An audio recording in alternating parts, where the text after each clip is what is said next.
Okay, ready? Redwall. We're in part 2 and chapter 18. Now remember, chapter 17, Basil Stag, Hare, and Just the Squirrel got Martin the Warrior tapestry back by a trick, but they got it back. Excuse me, but Matthias is still captured. So, chapter 18. Matthias huddled deep into Dunwing's nest.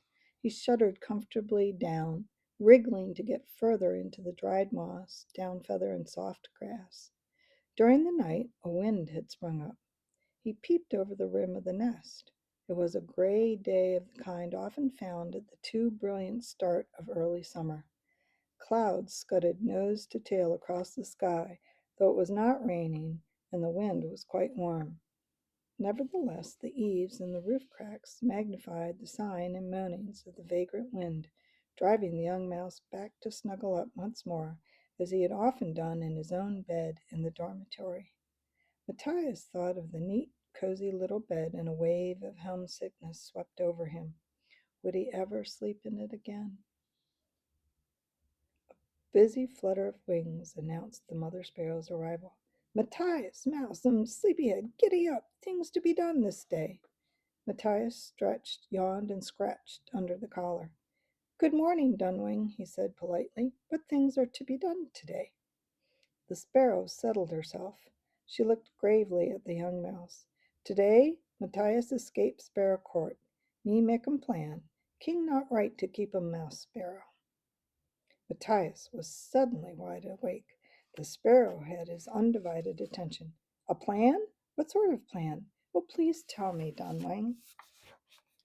The mother sparrow explained. First, no can go back through loft door. King much angry. Have many great slate pile on door. Stop intruders. Door not open again, me think. Matthias whistled. Well, the crafty old sparrow. But how am I going to get back down? Do you think you could fly me down in some way? You're bigger than Warbeak. Dunwing immediately squashed the idea. Matthias talked crazy. Even Warbeak and Dunwing together not able to do that. Sparrow very light, maybe strong beak claws, but wings small, not like great birds, fall like stone carrying mouse. Huh, sometimes even worm too heavy, carrying bits, 2, 3 journeys. Matthias began to apologize for his ignorance, but the mother sparrow cut him short.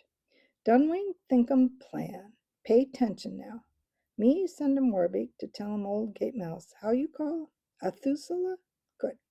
My egg chick. She tell 'em old mouse to get 'em big red squirrel. Bring plenty climb rope. When she see you on roof, she climb me up. Help Matthias mouse down. Why, of course, cried Matthias. What a splendid idea. I wouldn't be a bit afraid with Jess here to help me down. But what about the king and his warriors? If they see me, I won't stand a chance. Dunwing waved impatiently.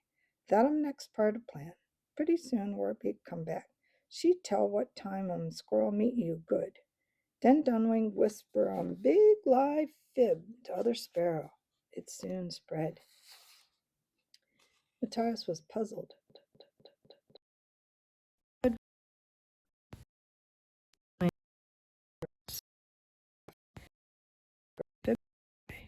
Me hear there about giant poison teeth. Say him lying hurdy down in moss flower trees, look to die. Poison teeth have soared with them. You see? Matthias gazed in admiration at Warbeak's mother. Well, I never. You're going to spread a rumor that the snake has the sword and is dying down in the woods. Amazing. I can picture it now. Bull Sparrow will go chasing straight down there with his warriors. Meanwhile, I will escape out onto the roof, correct? Dunwig nodded. Matthias stilly belt sword case quick fast. Climb down roof with red squirrel. The young mouse could not meet the mother sparrow's eyes. He was overcome with guilt and shame. Dunwing, I'm sorry. How did you guess? The sparrow placed a claw upon his paw. Me know all the time. Matthias Mouse not come to bring my egg chick safe home. Came for sword, not getty sword. All the same, belt case belong mice. You must take ye away. These things trouble for sparrow. Husband dead because sword. Dunwing clasped Matthias's paw warmly. Dunwing like mouse. You good friend to my Warbeak. Me think she dead till you bring back. Me help you stealy case. Belt. Matthias was lost for words. He laid his head upon the mother sparrow's soft feathers, brushing a tear from his cheek. Warbeak came fluttering and bustling in. Wind much strong blow. Old mouse say he tell squirrel Jess, you be out on roof when Joe's bell ring lunch warm. Squirrel Jess meet there with climb rub. Matthias scarcely tasted the food that Warbeak had brought back. His mind was focused on the plan. It was extremely hazardous. There would be great danger, not only for himself, but also for his sparrow friends. Supposing Bull Sparrow took the belt and sword case with him. What if the king left them behind but hid them in a new place? Would Jess be able to catch sight of him?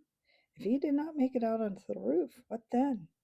There were so many things that could go wrong. What would Martin the warrior have done in a situation like this? Matthias decided that Martin would have put on a brave face and trusted to a warrior's luck, and that was precisely what he was going to do. Dunwing left the nest an hour before the Joseph bell tolled lunchtime. She had to start spreading the tale of the snake. Rumors were often circulated among the sparrow folk. All it took was a few chosen whispers in the right places. Pretty soon the court of King Bull Sparrow would be in an uproar. Later, when it all turned out to be nothing, nobody would remember who started spreading the rumor. It had always been the same with the sparrow. Matthias passed a miserable few moments in the nest with Warbeak. When the false news broke, the young sparrow would have to fly along with King Bull and the other sparrow warriors. The two friends might never see each other again. However, there was little time for emotional farewells. Outside the nest, pandemonium was sweeping the sparrow court. Dunwig had performed her task well. A loud drumming like the beating of many wings against the wooden floor filled the air. King calla alla warrior, Warbeak murmured.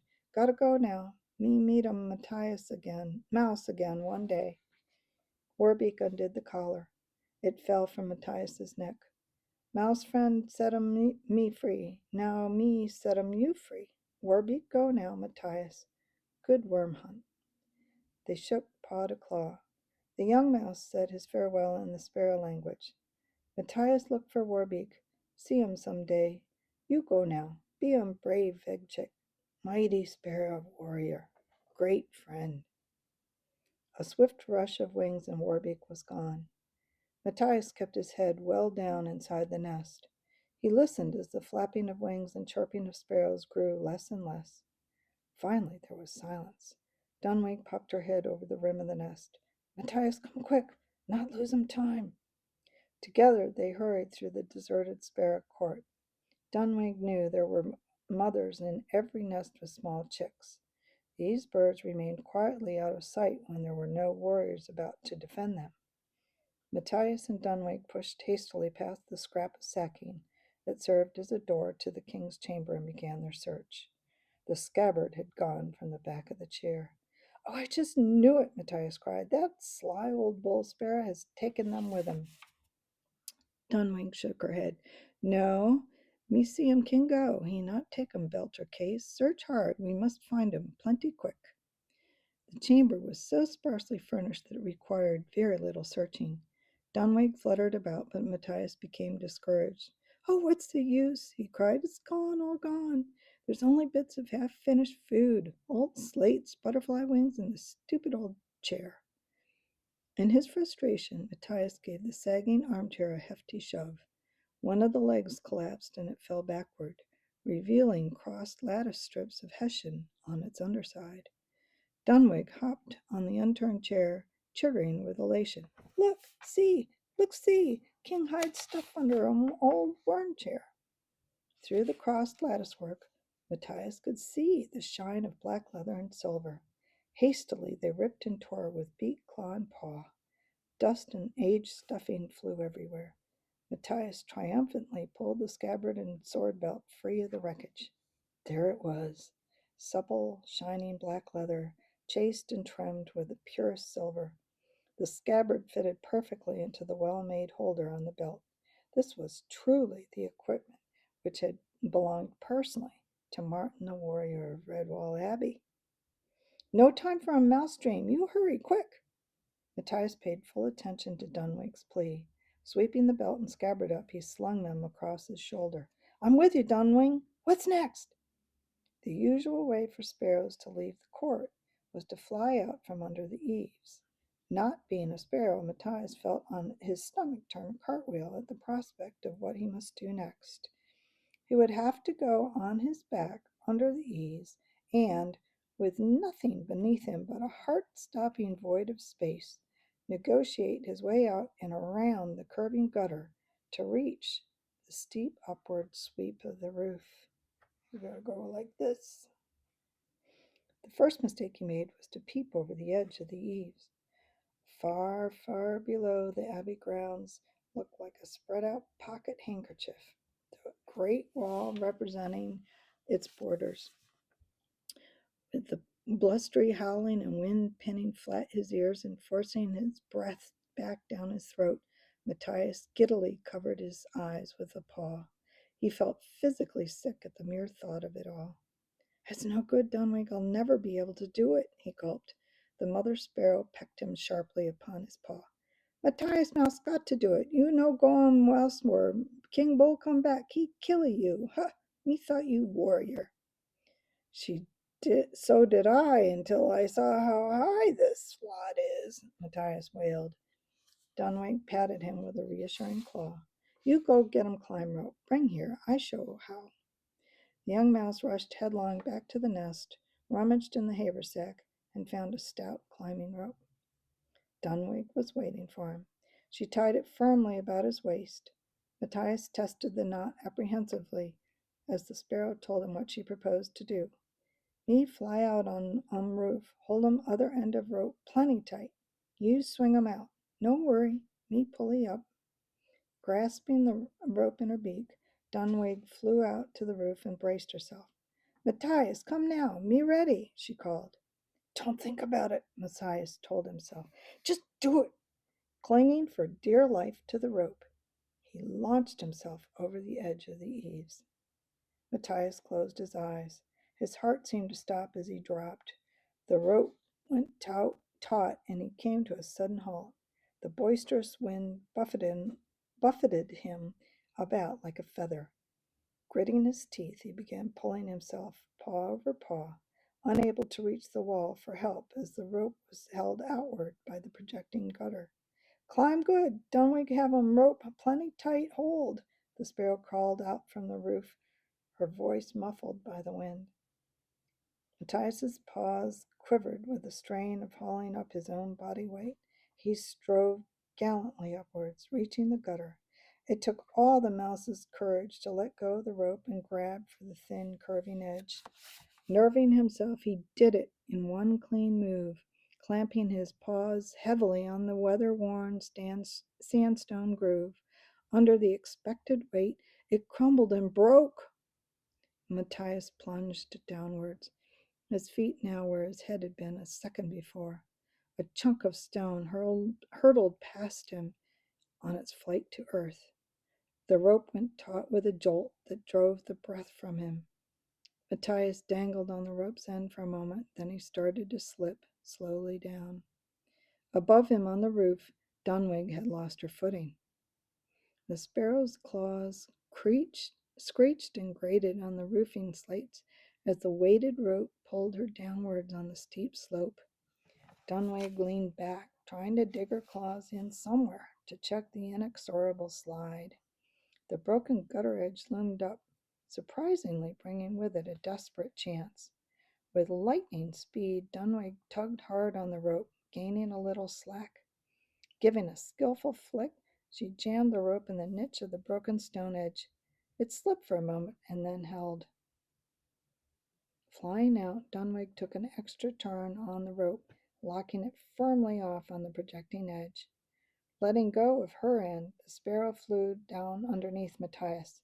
She started pushing him upwards. Matthias climbed as he had never done before. Aided by Dunwing, he made it. He grabbed the gutter just as the sharp, newly broken stone sawed through the rope. Snap! Grab!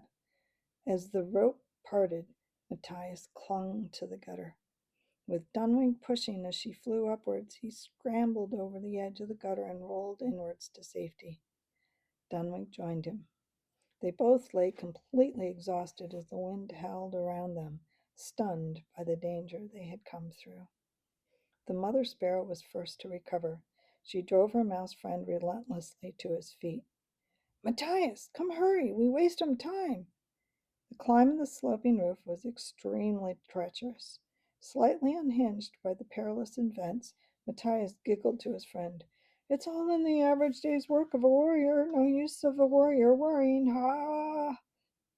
Taking into account loose slates, buffeting wind, and the occasional slide backwards, Matthias reckoned he had done pretty well as he gained the roof ridge. He straddled it with both feet, gazing straight ahead on the north point of the weather vane. Dunwing fluttered above him. She saw the look of achievement on his face and ruffled his ears with her claws. Matthias Mouse, me gotta go now. No helpy any more. Take 'em care. Good worm hunt. Dunwing flew off to her nest back at the court of King Bull Sparrow. Matthias pressed forward along the roof edge. He would never forget Dunwing and her egg chick Morbeak. Friends in need are friends indeed. Bracing himself against the weather vane, Matthias shielded his eyes and peered down into the abbey grounds. Starting from there, he began a systematic search upwards. Most of it was too far below him to make out anything clearly. The Joseph bell boomed out the lunch hour. At first, Matthias could not be certain. He slitted his eyes and looked hard. A small, dark blob was definitely making its way up. He waited with bated breath as it came nearer. It was just Squirrel. Clinging to the vane with one paw, Matthias jumped up and down in a frenzy. He waved frantically, shouting at the top of his voice, Hi, Jess! It's me, Matthias! Hurry! Oh, please hurry! Jess was trying her best, but from the start she had been handicapped by her big, curling bush of a tail. The rude winds swept it about playfully. She could not stop her own tail from dragging and pushing her hither and thither.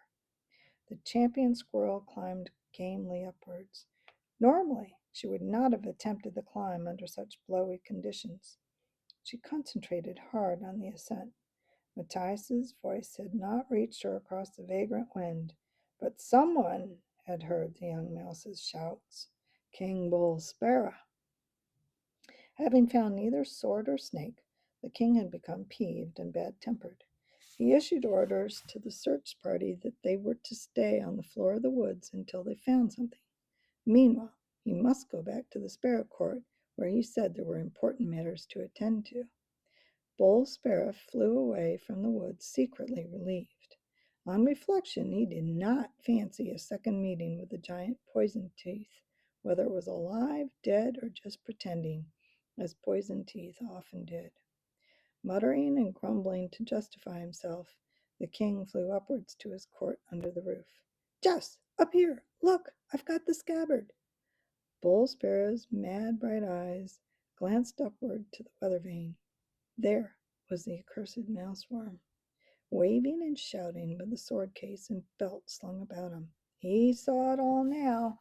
He had been tricked, duped. Maddened by his own berserk rage, Bull Sparrow flew straight upwards. When he was high above the young mouse, he dropped like a stone right on target. Matthias screamed aloud in agonized terror as the king's beak buried itself into his shoulder. Instinctively, he lashed out with his free paw and struck Bull Sparrow in the eye. The furious claws almost lifted Matthias from the weather vane as the king gripped the belt, trying to drag it off him. Letting go of the vane, Matthias battered at Bull Sparrow's head with both paws. He felt his feet leave the roof as the maddened sparrow heaved away at the belt, causing the scabbard to become disarranged. It flapped down across the young mouse's face. In a fighting fury, Matthias grabbed the scabbard. He used it like a sword, smashing it mercilessly, once, twice, thrice, into the Sparrow King's face. The force of the blows from the weighty sword case knocked Bull Sparrow senseless. He toppled from the roof out into space. Matthias screamed in panic. The king's claws were still caught fast in the sword belt. Below, Just Squirrel clamped a paw across her mouth in horror. She heard the scream and saw Matthias and Bull Sparrow topple from the roof, locked together by the sword belt. They fell outwards into the space from the topmost point of the abbey roof. Isn't that awful? So, that's the end of chapter 18, and we'll see you next time.